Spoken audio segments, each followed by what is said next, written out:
Alex Birchall from up in Auckland. He's a political commentator. We'll bring him in. Welcome to the show, Alex.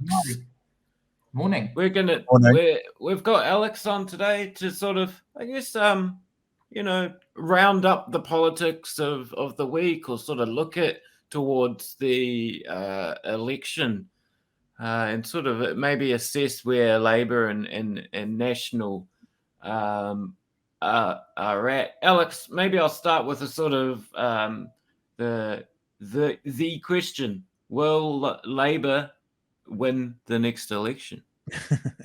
Oh, wow, good question. It's the question probably on every political commentator's minds. They have to do two things, right? Because one of the thing that Labour, I think, is really lacking is they're lacking a stable vision of what to do in the sort of post-COVID environment. They're saying that they have one. They'll people like Grant Robertson, who writes the budget, will always claim that they have a post-COVID vision, but they really do not. I mean, they're struggling with on many different fronts and many different issues to actually fix some of the problems that they claim were created by the last national government.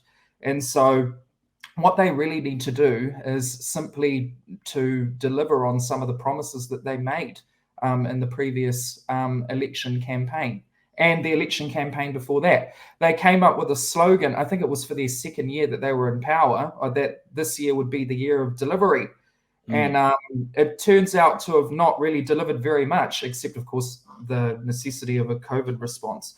So they need to deliver on key aspects like welfare, like transport, all those things. But they also need to, funnily enough, go on the attack more. I think the kindness mantra of Jacinda Ardern is not just about her. It's also a mantra that she has kind of dispersed to the entire party, and with the exception of people like Grant Robertson, who are kind of they're attack dogs. Where people like Robertson, the party's very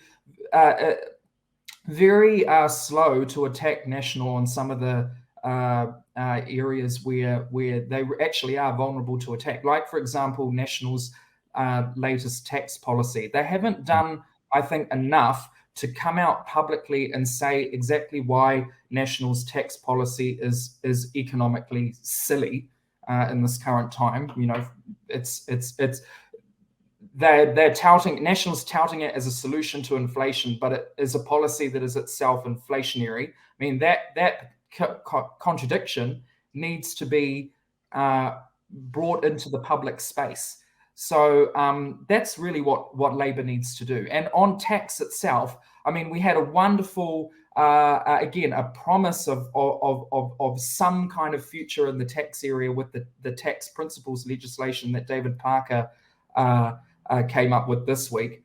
But it's not enough, because it's merely asking IRD to collect data that it should already have on the wealthiest New Zealanders, how much tax they're paying, and then perhaps potentially this will lead to the creation of new taxes or some kind of new policy or whatever. And that kind of promise of a vision, they need to get beyond that in order to actually present themselves to New Zealanders as being a government in continuation, where National actually has, well, one concrete idea, but it's currently more than what Labour seems to have. I wonder as well, I mean, Labour's not doing much at the moment to rebut those ideas, because the media seems to be doing it quite well on their behalf. I mean, there's the Jack Tame conversation from the weekend, and we played Tova's conversation with Christopher Luxon from yesterday, and it seems that the job is being done for them. I joked yesterday after the conversation between Christopher Luxon, I'm not sure if you heard it or not, Alex, and Tova O'Brien on Today FM, that they've just created the first campaign advert for Labour for next year. You know, CEO of Air New Zealand gets a $250,000 tax break, you know, whereas people are still going to food banks, so to speak. There's the first campaign ad done. I know this is naive of me to say, but I do wonder, even though it's naive, I wonder if they're a little bit keeping their powder dry, because I think it appears to me that either they've got bad policy or Christopher Luxon is not doing well in selling the national policy. It's one of those two things, because he's getting caught in these conversations where I think the majority of New Zealand are going, what do you mean you don't need a tax cut? Hang on, but you're giving yourself and your wealthy friends tax cuts. If you don't need it, why are you doing it? So he's not doing well at selling their vision. And I just wonder if Labor made too much noise right now, if that would be indicative of National changing something. Like, because Christopher Luxon has said we'll have a full rounded policy by the time election comes around. And maybe it's a bit like how the Republicans, I don't think the Republicans want Donald Trump on Twitter because of what damage he'll do to the Republican message. I wonder if Labor aren't doing much at the moment because they kind of want National next year to have these policy positions. And if they point out all the foibles now, then maybe it'll help National change. Like I said, I know that's probably being a bit naive and a bit idealistic, but it was a thought I had this morning about them. They're keeping their mouths shut and letting the policies just sit as they were for National. So therefore, they're not going to help National point out the holes that they should change. Yeah, well, you raise a valid point. I mean, I guess this is to consider the other side of the political divide. And I mean, it is still I mean, they now have a new leader, the National Party, but the same chaos and tumult of a serious lack of vision is there on the other side as well. And I think it's really interesting how the media has really changed its tack on Christopher Luxon, because one of the things I've been saying for a long time is that Luxon is probably New Zealand's first example of an entirely media-driven political candidacy. Like, we heard from really the media and journalists and no one else about Christopher Luxon's political ambitions. I actually went yesterday and looked at a lot of articles from 2018 and 2019, which all led up to Luxon leaving Air New Zealand as the CEO of Air New Zealand. And they all mentioned speculation about Luxon's political ambitions. It's been widely talked about that Luxon is considering a future in politics. And really, it still begs the question of who besides the media was talking about this. And it really, it's not surprising that Luxon is now the leader of the National Party if you follow the bouncing ball. After he registered 1%, I mean, in a preferred prime minister poll, how many people does that survey? 500 people? So that's what, 5 people saying that they want Luxon as prime minister? The media ran with that and was saying, look, the future leader, Luxon, now he's here. Look, but so it's become a bit of a self-fulfilling prophecy. In other words, it's a bit of a self-fulfilling prophecy. And actually, you'll know this guy if you live in Dunedin, Pete George, the man who ran for mayor. He was, I think was a member of United Future, or stood for United Future at one point. He also wrote a piece about this and followed the bouncing ball from that 1% preferred prime minister poll and said, this is profoundly undemocratic when the media is acting as a talent scout for politicians rather than allowing parties to do their due diligence and select candidates for themselves using not altogether transparent processes, as we've seen with Larissa Wall and her candidate selection in the Labour Party. But it's quite interesting to see now the media realise what they've created with Christopher Luxon, because he entirely lacks political knowledge. And I wonder if it's, we hear tropes from various sectors of society talking about how the media is left-wing and bias. So following that bouncy ball, I wonder if that means, has the media done a fantastic job of being left-wing infiltrators by putting someone in charge of the National Party who's actually not that appropriate to be in charge of the National Party? Or is it that trope is just horse shit? And I think I know which I would vote for. We did see that, like, it was interesting how, sorry, Alex, it was interesting how, just sort of almost depending on their mood, the AM show would be really sympathetic and almost helping and coaching Luxon through the morning of, you know, umming and ahhing and on policy and that sort of thing, and then suddenly a week later maybe flip on it on Luxon. Although, you know, I think maybe no, they just, read the writing as well. Maybe they were like, hang yeah, on, maybe we can't get behind the candidate like we thought we could for a while. yeah, maybe it swings back around though, right? Depending on the, I guess what remains though in that sort of, you know, whether the media is doing the pro or opposing Luxon, the it still sets the debate. It still sets the parameters of what is possible in debate, right, Alex? And I wonder if you wanted to put on a more idealistic cap and maybe say, you know, maybe,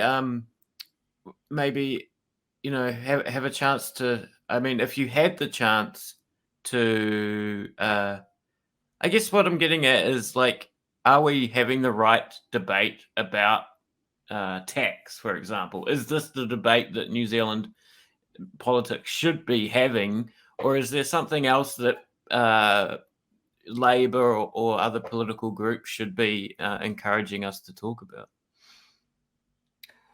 Yeah, well, I think National at one point desperately wanted the election to be about tax, and so it could promote its flagship tax cut policies. But they don't seem to be going down very well with the electorate. And I think Grant Robertson has done half the job of neutralising the tax cut policy for National, although not the whole job, because I think perhaps Luxon might do the other half himself. But it really a few questions remain that are not answered by this sort of narrow debate about tax that we're currently having.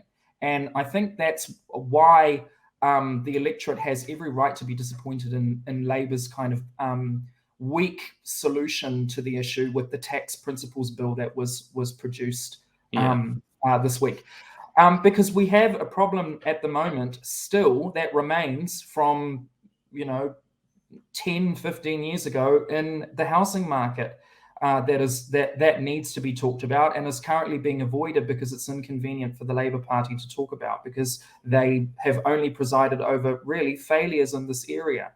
And I'm talking about housing for the poorest in the country, not new builds as they like to talk about, which really, is about housing for the middle and upper middle classes. There's a problem in with the emergency housing system that they've got. Labour promised to end the housing of people in motels, but all it's really done is expanded that system and created more problems for itself in that area. So really, the election should be about this, because housing really, I mean, the primary desire of human beings is to have shelter. I mean, that's if you don't have shelter, then you really cannot live. It's not a dignified life. So given that we have so many problems in this area, that should be the foundational issue of the election. Unfortunately, Labour's kind of taken the bait and it looked like they're going to have this real clash on tax. But Labour's kind of bringing a wet bus ticket to the election with this bill, and not really any concrete policies. Where National, I mean, it's a shit policy, but they do have a policy. Yeah.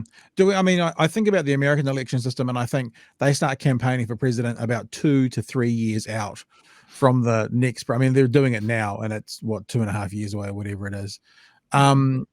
We don't seem to have that same kind of practice in New Zealand, but it does seem that, I think specifically around COVID, the last election was no matter what people say, I think a COVID election. That's why Labour got the majority, because of their response to COVID and nothing else. Is that perhaps it's just become, since the mandates came in October, November, it's become okay to start criticising the government's practice and what they've been doing and what they are doing. So it feels like that electioneering has started now to lead up to the next election. I mean, when do you think it becomes actually kind of valid? Like, we really need to see policy and stuff, but all this kind of twittering around the outside, edges of the conversation with, like, we've got this idea, tell us more about it. You'll find out later. You know, when it actually becomes real for us to look at it and go, okay, time to make a decision, time to decide who we're going to vote for and why.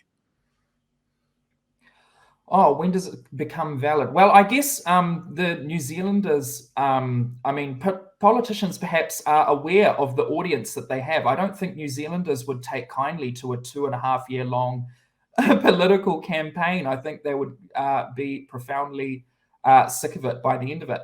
But I think, nonetheless, political parties really need to start thinking about the policy program that they're taking to the election now. And I mean, I don't profess to have extreme insider knowledge of the parties, but I wonder if perhaps the paucity of policy that we're getting is influenced by the profound uncertainty of what the electorate actually wants at this current juncture. I think the political sphere in New Zealand after the sort of catastrophe that we had with COVID, which has kind of realigned. I mean, the 2020 election realigned politics for many people, especially with the vaccine mandates and so forth, and the groups that have formed around the opposition to the vaccine mandates. I was reading, for instance, about, it was very unfortunate to see about my hometown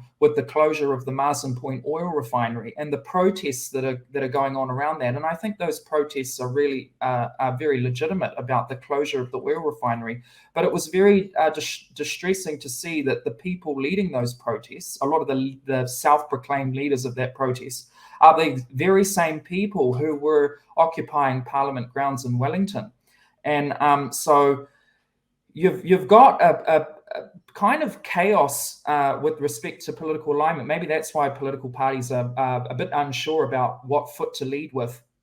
And you also have a few sort of question marks about these new parties that are coming up as well, which probably, as we head into the election year, will probably become more prominent. I mean, again, talking about Northland, former Northland MP Matt King's new party, which seems to be coalescing around the same disinformation campaign that a lot of that anti-vax, again, self-proclaimed leaders coalesce around. I think those kind of far-right vehicles, whatever you want to call them, they will become more prominent too as we head into the election year. So I think, still too early to call, but in a few months' time, as we get closer to 2023, it's going to become clearer who is playing in this election and what they're playing for and what they're promising to the New Zealand public. Alex, to wrap up, and you know, the election is a while away, but it does seem like, you know, at the moment, tax is the debate, the boring old debate that we're having. Well, how might we? And you know, you would call yourself a leftist, possibly, and I would do the same.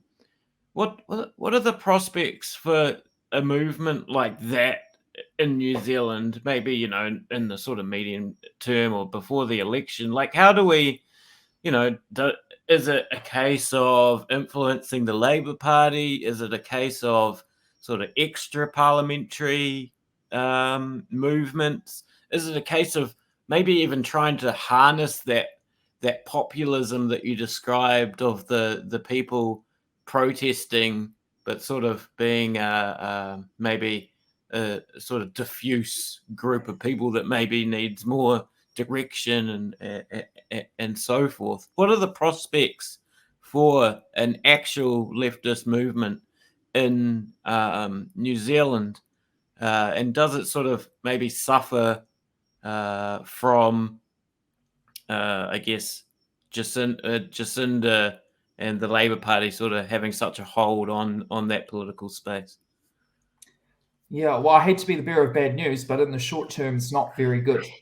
There is potential, I think, for something to build among the working class, especially given the kind of generalized social crisis that we seem to be heading into, with the rises in the cost of living, with inflationary pressures, with other pressures coming in domestically and internationally as well. I mean, the Labour Party is a very labyrinthine structure, and I say this with unfortunately with experience. The Labour Party is very much become a middle class vehicle, for which mainly there is a sort of straight line from the student politics all the way up to becoming an MP. I mean, the right wing kind of characterizations of Labour as being a vehicle for these people are not altogether untrue, although unfortunately for them, I would say the same thing about the National Party. Yeah.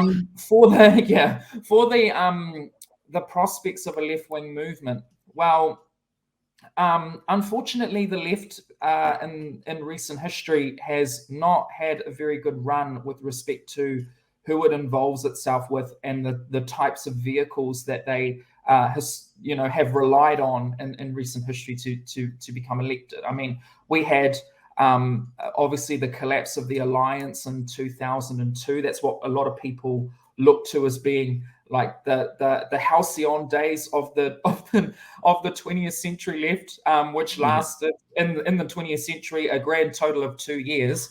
And then you have other failed starters like the Mana Party and its unholy alliance with Kim.com and the sort of hacktivist crowd, which failed miserably, as it was always going to. And I think now the left wing has kind of comfortably ensconced itself in either the Labour or the Green parties, which is to its disservice, as we're now seeing with the sort of failure of the current government to do anything. And Ardern is and you're right to point out that she does have a fandom, and she's very popular, and she captures the imaginations of young people. Don't know quite how, but she's a very charismatic figure. And an exemplary communicator. But unfortunately, that doesn't translate into doing anything for the people that the leftist movement really should be concerning itself with, which is the working classes. So what the left wing has to do is it has to concentrate on what the working class actually needs and wants at this point in time. What we want for the working class, as if you are a leftist, this is what you should believe, is to at the very first instance make their conditions of living and working better. And if you are quite firmly to the left, then you want to abolish the exploitative conditions that they live and work under.